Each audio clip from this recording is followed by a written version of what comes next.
There's a thing people do when they're waiting for something important. They don't quite eat normally. They sleep differently. Some of them stop talking as much. Some of them talk more. There's a kind of suspended quality to the time, like the clock is running, but something else is also running underneath it, and neither of them quite lines up. You've probably done this before a funeral, before a result comes back, before a decision you can't take back. There's a period of time that doesn't feel like regular time. It has a different texture, a different weight. And what's strange, what's worth noticing, even before we go anywhere with this, is that across thousands of years and dozens of cultures and religious traditions that never spoke to each other, something about this kind of waiting kept landing on the same number. Not always, not exactly, but often enough that at some point it stops feeling accidental. The number is 40, and here's the question I want to leave at the door before we go inside. What if a number isn't a number? Before we keep going, if this kind of quiet thinking is your thing, you might want to subscribe to Belief Explained Simply. These videos move slowly, sit with questions, and don't rush to conclusions. And if you know someone who enjoys conversations like this, feel free to share it with them. All right, let's keep going. In the Hebrew Bible, Noah waits inside the ark for 40 days and 40 nights while rain falls. The world is erased. He doesn't know when it will stop. He's just inside, in the dark, with the animals, with the water rising outside the wood. 40 days. Moses goes up the mountain to receive instruction, and he stays for 40 days. He doesn't eat. He doesn't drink, the text says. He is simply there on the threshold of something that cannot be entered all at once. The Israelites spend 40 years in the desert. Not 40 days this time. 40 years. An entire generation. Long enough for the people who remembered Egypt to die, and for a new people who had only known wandering to arrive at the edge of something they'd never seen. Jesus, after his baptism, goes into the wilderness for 40 days. He's tested there, he's hungry, he's alone, and when the 40 days end, he comes back changed, or at least what follows is different from what came before. In Islam, the Prophet Muhammad received the first revelation around the age of 40. This isn't 40 days, it's 40 years of a life, but there's the same quality of it, a threshold, something building toward a point of rupture. In the Ethiopian Orthodox tradition, the mourning period after death is 40 days. In some Jewish mourning customs, though the formal period is shorter, 40 appears in rituals surrounding purification. In Catholicism, Lent runs for 40 days, a season of restriction and preparation before Easter. 40 days of Lent, 40 days in the wilderness, 40 days of rain, 40 years in the desert, 40 years of a life before the call. At some point, this stops feeling like coincidence, but it also doesn't quite feel like explanation. The easy answer, and it's not wrong exactly, is that 40 was simply a large round number in the ancient Near East. The way we might say 100 years or 1,000 miles without meaning precisely 100 or 1,000. A gesture toward enormity. A number that meant long enough for something real to happen. That's probably true, and it's worth holding. But here's what's strange about that explanation. If 40 just meant a long time, you'd expect other large round numbers to compete with it. You'd expect 50 or 100 or 70, and those numbers do appear. But 40 keeps returning in a specific context. Not just length, not just duration. It keeps appearing in the context of transformation. The 40 days of rain aren't just long. They're the exact duration required to dissolve one world and make space for another. The 40 years in the desert aren't just a long time to wander. They're the precise span required for something generational to die off, so something new can be born. It's not that 40 means long. It's that 40 seems to mean long enough for something to die and long enough for something else to begin, which is a different kind of number. There's a Greek word, kairos, that scholars of theology and rhetoric sometimes contrast with chronos. Chronos is clock time, 1 second after another. Measurable, consistent, indifferent. Kairos is different. It's the moment when time becomes meaningful. The right time. The time when something is ready. Most of our days are chronos, but the moments we remember, the ones we carry, tend to have a kairos quality. They feel chosen, or they feel inevitable, or both, which is somehow worse. What's worth noticing about the 40-day pattern is that it seems to be an attempt to mark kairos inside chronos. to say, this period of time is not like the time around it. Something different is happening here. And when it's over, you will not be the same person who entered it. The number 40 doesn't measure the event. It holds the event. In the ancient world, before the Hebrew scriptures took the shape we know, 40 appeared in other places too. In Egyptian tradition, the process of mummification took 70 days. But the first phase, the purification and natron drying, was traditionally held for 40 days. The body required 40 days of desiccation before it could move toward the next stage of preparation for the afterlife. The number appears at the threshold between one state of being and another. In Mesopotamian flood narratives, older than Genesis in their written form, periods of divine destruction and withdrawal also use round numbers in ways that scholars recognize as formulaic. The exact overlap with 40 is debated, but the instinct is the same: to mark the duration of a rupture with a number that feels right for the weight of what happened. In some early Christian mystical traditions, 40 was associated with the completion of trials. The number came to represent not just duration but worthiness. The idea that 40 days or 40 years was the minimum time required to demonstrate that something had genuinely changed. Not performed change, not announced change, the kind that can only be confirmed by what you do when no one is watching. Here's something that gets a little strange if you sit with it. 40 weeks is approximately the duration of a full human pregnancy. That's not a number found in Scripture. It's a biological fact. The average human gestation from conception to birth is around 40 weeks. Now, I'm not suggesting a connection in any direct sense. Ancient authors measuring the time of flood or wilderness weren't calculating gestational periods.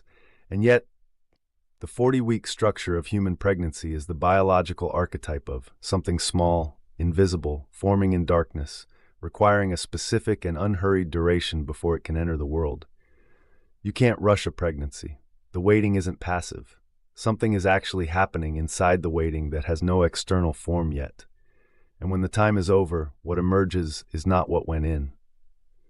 When you look at the 40 days of rain, the ark, sealed, floating, waiting, or the 40 days in the wilderness, alone, not eating, forming something, or the 40 years of wandering before arrival, there's the same shape to it: a protected interior, a duration that cannot be shortened, a transformation that happens in darkness before it can be seen.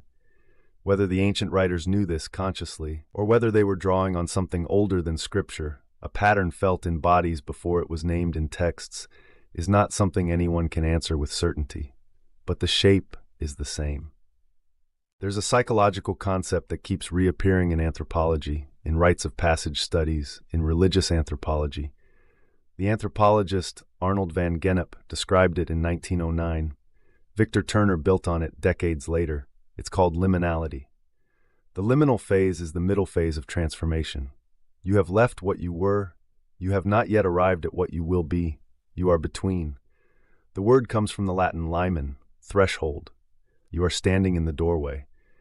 And what Van Gennep and Turner both noticed is that this threshold period, across cultures, across centuries, across traditions, with no contact with each other, is always characterized by the same qualities: separation from ordinary life, suspension of normal rules, darkness or enclosure or wilderness, fasting or silence or stillness, duration, and then emergence. You don't have to have read Van Gennep to recognize that structure. You've lived it. In grief, in illness, in the months between leaving one life and arriving at another. What 40 seems to do in all these texts is name the liminal period and give it a container. It says, this time is different. It has a shape. It is not chaos. It is not punishment. It is the threshold. Stay in it.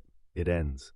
And what ends it is not the clock. It's the change itself. In the Eastern Orthodox Church, there's a tradition of the 40th day after death being the final farewell to the soul.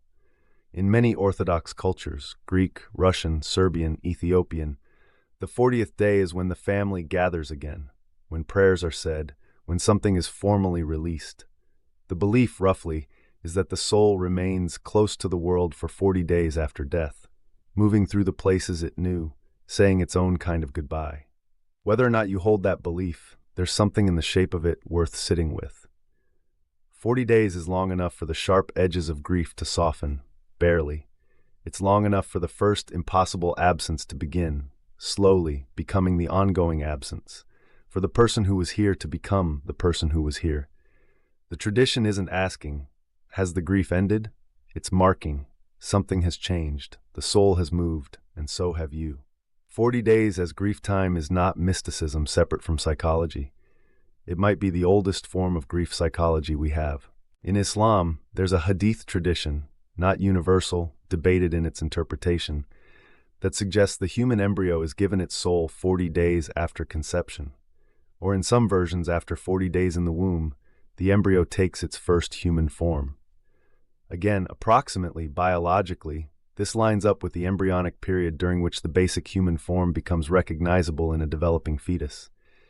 The period during which, if you looked at an early ultrasound, you'd begin to see something that resembles what a human will become. Whether this is coincidence, intuition, accumulated observation across generations of midwives and healers, or something else, that question is genuinely open. But the pattern holds. 40 days as the minimum unit of formation. 40 days as the threshold before recognition. 40 days as the time required for something to become itself. What might be happening here, and this is offered gently as a possibility rather than a conclusion, is that 40 was never primarily a measurement. It may have been a technology, not a technology in the modern sense, but in the older sense, a tool that a culture builds to do something that needs to be done, a way of managing something that would otherwise be unmanageable. The problem: how do you hold the experience of transformation without either rushing it or being destroyed by it? The crisis periods of human life, grief, preparation, exile, birth, revelation, don't fit into ordinary time. They don't resolve on schedule. They don't respond to impatience, and yet, left without any container at all, they can go on indefinitely. Grief that has no named endpoint can consume a life. 40 might be the container. It says this is a real period. It is bounded. There is a before and an after. What you're experiencing is not permanent, but it is not trivial. It asks something of you. Stay in it. It ends. And the fact that the same container appears in traditions that didn't share texts, that didn't share geography, that developed independently across thousands of years, that's worth noticing. Not because it proves something about the nature of 40, but because it suggests something about the nature of us. Come back to where we started. There's a thing people do when they're waiting for something important. They suspend ordinary life. They move differently through time. They're not quite here. Not in the usual sense. They're in a threshold space. They're waiting to find out what they'll be on the other side. And they've been doing this probably as long as there have been people. Long before scripture. Long before calendars. Long before anyone decided to name the waiting 40. The number came later. The waiting was always there. And what's strange, what I can't quite put down, is that the number, when it came, felt true enough that it kept returning. In Hebrew, in Greek, in Arabic, in Aramaic, in the liturgical traditions of Christians on 4 continents, in the mourning customs of cultures that never met. 40 days. Not because anyone agreed on it, not because it was legislated or decreed, but because it kept fitting the shape of something.